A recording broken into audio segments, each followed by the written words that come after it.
And then also Black CEO Nation with apparel, conscious apparel, provoking thoughts of financial freedom and conscious apparel. I just wrote 7 books, 5 children books, A Child's Introduction to Being Socially Awake, and 2 adult books. And I don't say any of those things to boast. It's just to show my grind and how much I have been just trying to figure it out. And then also I was still living in the world, and I was definitely in the world, and I'll just say that I was living in the world. So anyway, so she says to me, so he's waiting for your yes. She's like, you have a calling on your life to be an international prophetic evangelist, and he gave me these words for you, that he's waiting for your yes. That one side you're like a lion, and that lion side is strong and good, but the other side you're like a lamb, and that lamb side is fragile. But he needs that to come to the middle, and that lion side, that strong spirit that's so strong, to rest and to completely rest and rest in him, and give him my surrenderance and my submissiveness, and surrender my will to him. So at this point, I'm leaning on the wall while she's talking, and I start crying. And so now, before I started crying, though, I'm just like leaning on the wall and I'm listening to her, and then something just kept popping in my head, like to tell her about my childhood, like, and then I told her the same thing I shared with y'all earlier, is the fact that I grew up in a household that was very spirit activity and this and that, and what my grandmother was into. And she told me that it's very likely or possible that, somebody could, whether intentionally or unintentionally, put a curse or a spell, or opened up some type of portals around me, or, took a piece of my hair or my clothing thinking they're protecting me, and, whatever the case may be. And that I needed to pray every day to bind up any curses or spells that have ever been spoken over me, to bind those things up. And any portals or gates to hell that have ever been opened up around me, to bind those up as well, and to cast them, to the pits of hell where they belong. And so as she's telling me this part, though, I'm leaning on the wall, and I started feeling like air, but I started feeling like water, but it was air, and it was going from the top of my head to the bottom of my feet, like that. And then I saw like these mental impressions of pillars of people. It was like 4 on this side and 4 on this side, peripherally. And it's not like in the physical world. It was like mental impressions.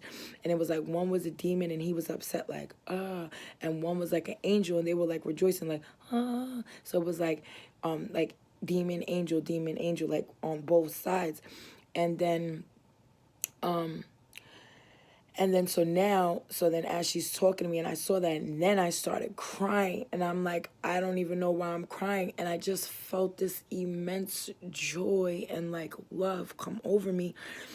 But this joy that was just, and that joy hasn't left me since. But so anyway, so we talked about a few other things. She gave me a couple more prophetic words regarding my children, and things like of that nature, and we kind of hugged and kissed. And it's crazy because like a few, like for the past like a couple weeks before that, random different people in conversations, that things kept coming up where people would say to me, have you ever read the book of Job? You ever heard about the book of Job? Have you ever read the story of Job? And so I had told her that, and she was like, girl, if you don't read the book of Job. So, and then as she was prophesying over me, she was like, God just gave me a word for you right now to look up the biblical meaning of this date, that this date, which was June 11th, 2018, that this date has major significance on your life, that it is your day of new beginnings. And so I was like, okay. So we hugged, kissed, whatever. She left. I went and laid down. I looked up the meaning of the date. At that time, it didn't really have any major significance to me. I didn't really get it. But that was the beginning of my journey, and I started reading the book of Job. But before that, I went into the room after she left, and I dropped to my knees, and I asked for forgiveness for everything, confessed my sins, and I gave him my yes. I mean, I was crying, snot nose, all of that, just giving him my surrenderance and submitting my will. And relinquishing my will, and just realizing how I think I've been saying yes, no, I'm living in the world, all of these things. I've been doing my own will, has yet, and for this whole life of 37 years, have been to be putting his will first. But knowing in my heart of hearts that that's all I desire, and is to be obedient to the Father and to do whatever he has predestined me to do for his glory. So anyway, so boom. So the next day is June 12th. And so, and I will share what the date meant, June 11th, as we build up this climax of this testimony. I'm trying to make this fast, all right? So, June 12th, I woke up that next morning feeling exhausted, like drained. And even though I woke up in the same surroundings, in the same situation, that joy that I got that night before, it hadn't left me. And so I woke up and I just did some praise and worship with my daughters. Like, we would just put on some gospel and we was just dancing in there and just like praising. And then I just laid down and I just kind of studied and like just kind of read all day and studied like how to develop my prophetic gifts and how to unlock the gifts of the Spirit, things like that. And so that evening she had sent me a prayer, and I was just about to start studying too. So I had prayed and I was just about to start studying. I had downloaded like some free ebook of how to unlock your prophetic gifts and the gifts of the Spirit. And as soon as I laid down and I was about to start reading on my phone like this, I was laying on my back and then I just kind of felt like butterflies. And then I felt butterflies in my stomach, and then when I felt them, I like noticed them, like, what was that? And then I felt them kind of move down to my abdomen, and then my immediate next reaction was I just put my hands up. I put both my hands up, and then boom, I was in full-blown tongues, like, but I was lowly at first, like it was lowly, like I was just going lowly at first, and then I like realized what I was doing, and then I started projecting my voice. And I was just going. And then now I'm crying. And I can't believe it. Like now I'm like, I couldn't believe this was happening. And so now I'm going. And then I'm trying to get my own words in there. Like, glory be to God, glory be to God, glory be to God. And at this point, I was still calling him Jesus. And I'm like, thank you, Jesus, thank you, Jesus, thank you, Jesus. And I'm just going. And then I want to say, like, I felt like something was like standing behind me, like it was massive, and I want to say like an angel, like, and y'all forgive me if I'm wrong, but I'm not trying to make things up, but this is what I felt. I felt a large presence behind me, and it was like going like this softly into my palms because my hands was up like this, and it was going like this softly into my palms, and I'm going. And then as I started to calm down, and this is not like it was there in the physical world. This is just like mental impressions that I was seeing. And then it like leaned over like this, and it like touched my forehead like that. And then I started going more. I was going.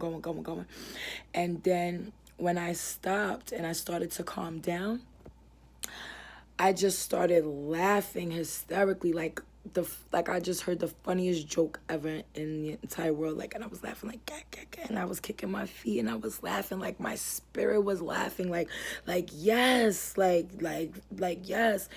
And I know that the night before that we broke chains, like I know that we broke yokes. And me binding up whatever, like I know that we broke yokes, and that day on the 12th, and mind you, I wasn't completely edified at that point. I was not. But anyway, so my immediate reaction, I just, after I started laughing, I was kicking my feet laughing. I was laughing. Then I just sat up and I was just like, oh shoot, I was just filled with the Spirit. And I was like crying. So my immediate reaction was to reach out to my friend that had prophesied over me just to witness to her, but she didn't answer. And then my daughter just came in the room and was like, Mommy, I heard you. And then I was just like, oh my God, God is real. And I was just like crying and hugging her and this and that. And then so, let me stay on track. So then that was the night of the 12th. And so then on on the 13th. So then I had just started posting, like, on my Facebook. I had just posted like a couple random scriptures, and on the 13th, a friend of mine, he reached out to me, and all he said was, he said, "Hey sis, I seen that you've been posting some scriptures." He said, "Whatever journey you on, or whatever it is, keep it up." He said, "But I want to just tell you, find out who you are. Look up the 12 tribes." That's all he said. And I was like, okay. So then from there, I always pray for discernment and pray for the Spirit to guide me. I have to say, during this journey thus far, no one has influenced me. I haven't had a teacher. No one has guided me except for the Ruach HaKodesh. The Spirit has guided me. The Father has been teaching me himself, and the way he has brought me to all these truths that I didn't know at 37 years old. 37 years old, I never knew that I didn't know the name of the Father. I didn't know the right name of the Son. I didn't know that I was practicing paganism and pagan holidays my whole life. I didn't know there were books and gospels missing out of the original 1611 King James. I didn't know all of these different translation things. I didn't know about these other missing gospels. Just all these truths, and the whitewashing of Christianity, and the Pauline corruptible doctrines. And we're not going to go there. Let's not split hairs. That's a video for a whole nother time. But, all of these truths that I didn't know that he was bringing me to, bunk, bunk, bunk, bunk. And from, at that point, but at that point, let me not get ahead of myself. So at that point, so that's the 13th. So I started to come into some truths. But at that point, I still wasn't really reading the Bible. I was just kind of like watching some YouTube videos here and there, and just kind of like reading some articles, things like that. On June 17th, this is after already I'm filled with the Spirit. I have the gift of tongues, and other gifts. And so June 17th, I was invited somewhere, and my spirit told me, don't go. You don't belong in that environment. Don't go. But being that I had prior committed to it, and I felt bad, me feeling bad, I chose flesh, or chose the world. And I was just like, let me just go, and I'm just gonna stay for a little while, and then I'm gonna leave.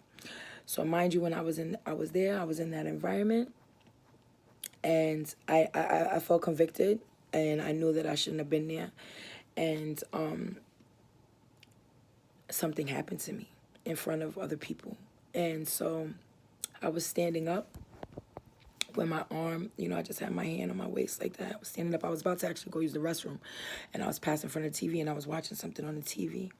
And I was standing there like this, and then all of a sudden, out of nowhere, I was paralyzed. I could not move, to the point where I was like this, like you could see the veins and everything busting on my neck, because I was like trying to break free.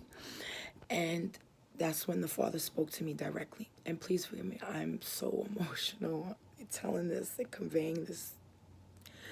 All right. That's when the Father spoke to me directly. And this is what he said. So I wrote it down so that I could get it right. Because when I originally wrote it down, it was in my notes. And this is what he said. I just want to make sure that I'm on track. Not missing. Oh, so before I do that, I'm left something out. On the day of the 12th, because I was filled with the Spirit, and I got the gift of tongues, then evening, well, like the early morning of the 12th, because it was after midnight, but that day of the 12th, as I was studying, I smelled something in my house. It smelled like roses or rosemary or candles burning, something like that. And immediately I thought it was one of the kids playing with fire, or the stove or something. And I've been burned before, so I was like, I jumped up and I'm like, who's touching the stove, or who's playing with fire? And I look and couldn't find anything anywhere. And then me and the kids, like, we were searching the whole house. Like, we smelled the vents, we smelled the windows, the fire escape. Couldn't smell anything. It was only over the bed that I was studying on. It was like, it smelled like roses or rosemary, or like candles burning, or like oil. So that was the part that I left out. Okay, so fast forward to June 17th. So the Father paralyzed me, and he spoke to me, and I'm gonna read from what I wrote from my notes. Okay, and so I will be honest and say that I did omit some parts to this, only because they were personal, and to not alter or to not try to disrupt this message, or or how this is gonna bless someone else. I just did use that at my discretion. So anyway, Last night, the Most High paralyzed me where I stood from his voice. He spoke to me and called me by my whole name, Kayleen Shanice Etchison, and told me I wasn't supposed to be where I was and that I need to go home to my children and study the good book. I have never in my life ever called the Bible the good book. Never. I've never said that. He said, young lady, this is your father talking to you. The Son of Man will come to reclaim this earth and restore his people to glory. He said, the light dwelleth within you. You are meant to bear the fruit to this world. Your father has chosen you.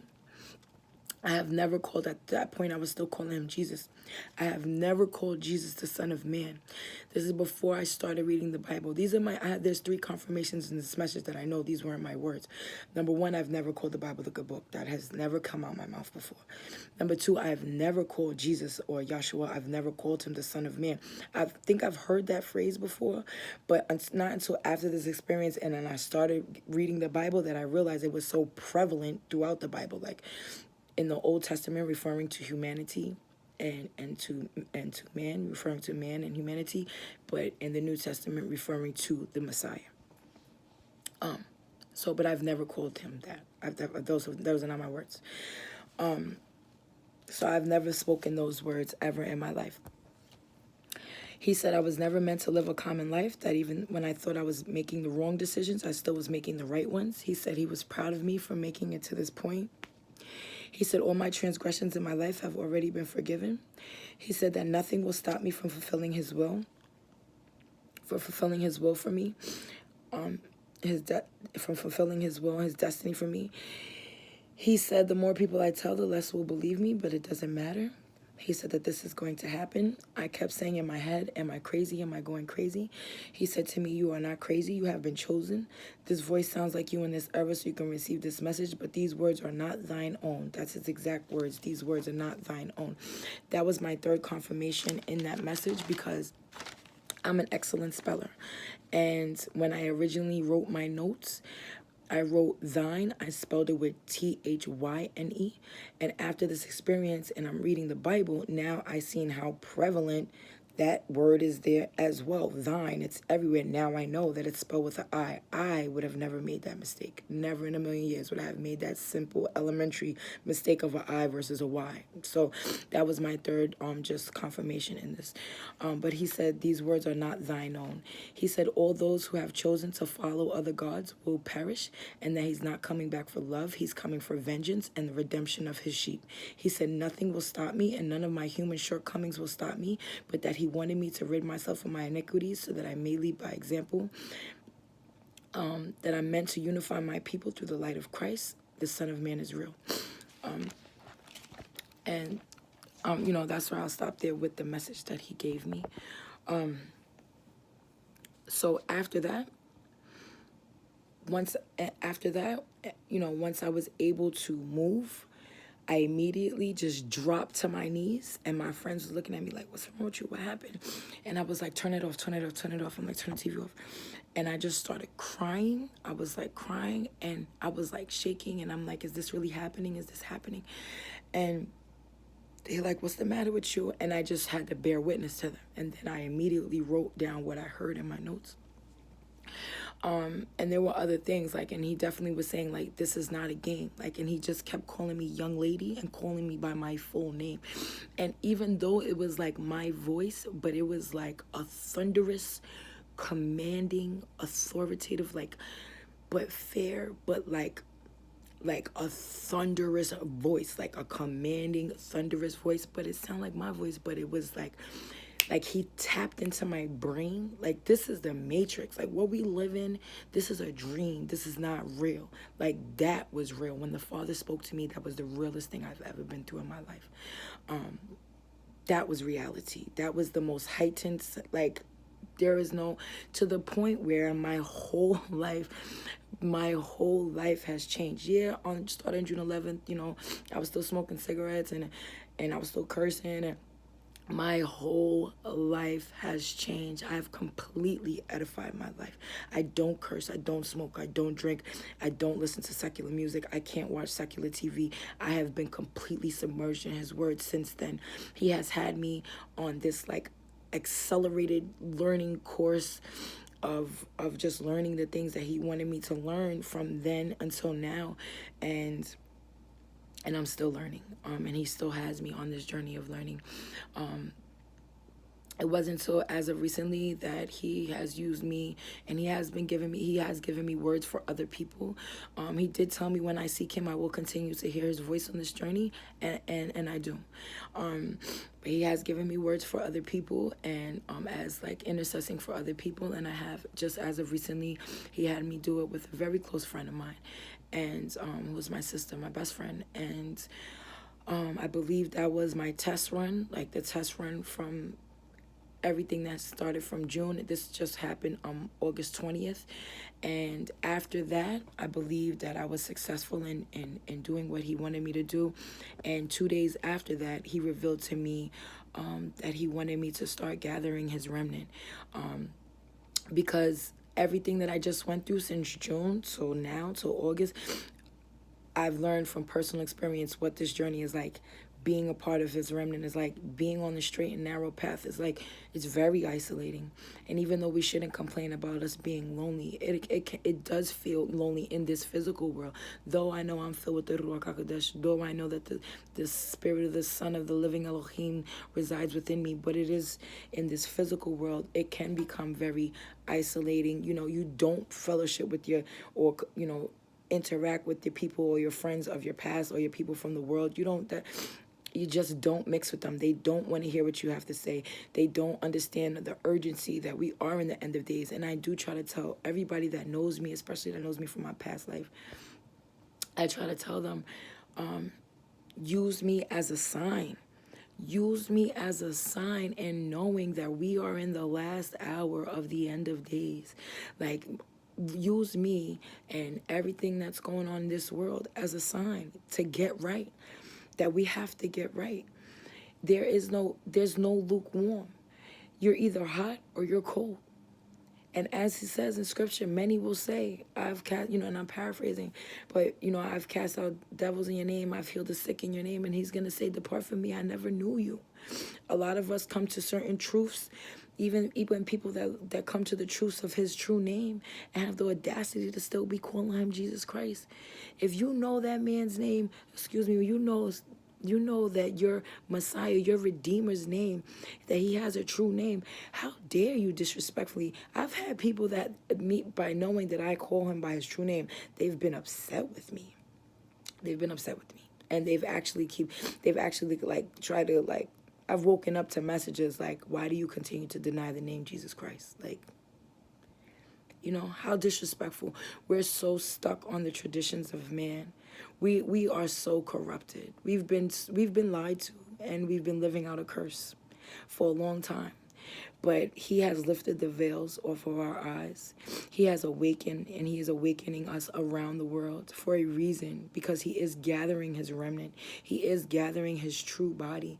Those who are seeking him, seeking his face, denying ourselves of this world, of our flesh, and doing anything in our power to get back to our original heritage, traditions, his ways that he left for us, that have been stolen, robbed, or we have been blinded from.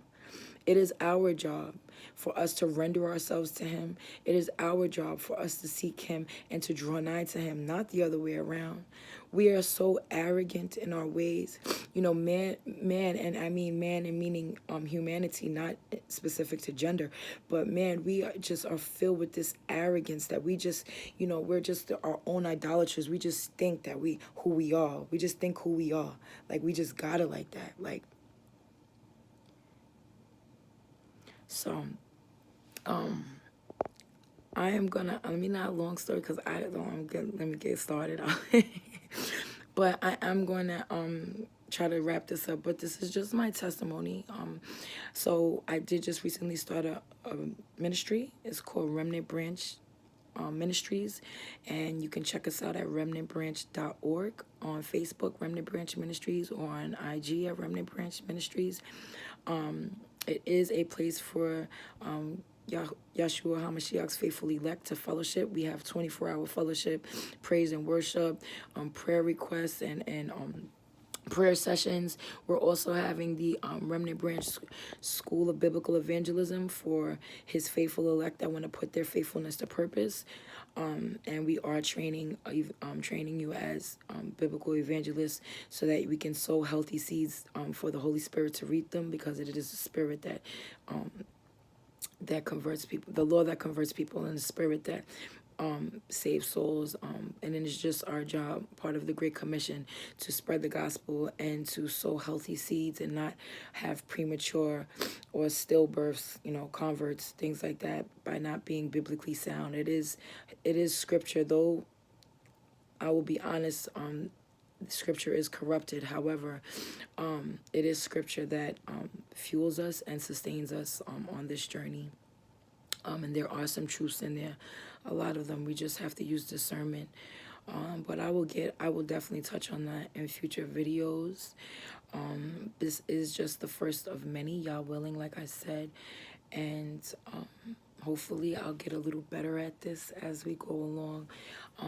This is just about empowering each other, for us being a support system to each other. Those that are on that straight and narrow path. This is not about division. This is not about arguing. This is not about splitting hairs. Like, I don't have time for none of that or anyone's feelings when it comes to that. Straight and narrow is the way. And I will lovingly tell you to get gone. Have no fellowship with the unfruitful works of darkness, but rather reprove them or expose them. And so, we do just have to band together. The enemy is prevalent on trying to devour. He is feeling his sense of urgency as well and rounding up and devouring as many people as he can. And it is our job to still continue to do the Messiah's work and to aid towards the Great Commission, as obviously there's still work to be done because he's not here yet. And so we should all feel an obligation to do our part. What good is the light if it's hidden and no one can see, or we're not sharing it with those that are in darkness? Those that are already brought to the truth and that are saved, yeah, it's great for us to fellowship with each other, and it's great for us to support each other, empower each other, and give each other our testimonies and strengthen that body. However, we should be grafting in the branches. We should be grafting in the rest of the remnant. We should be reaching out to all those that are in darkness. It's about those that are lost.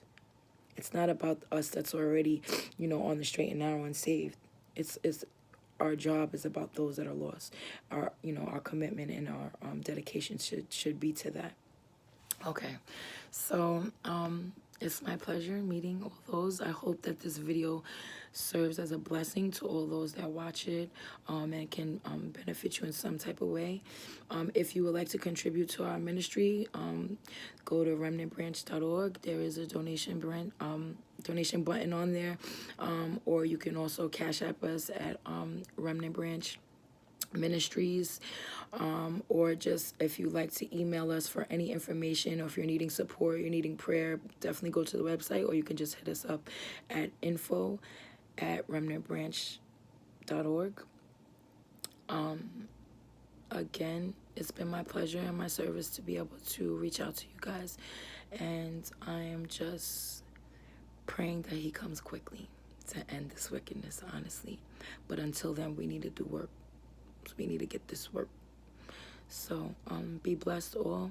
Shalom.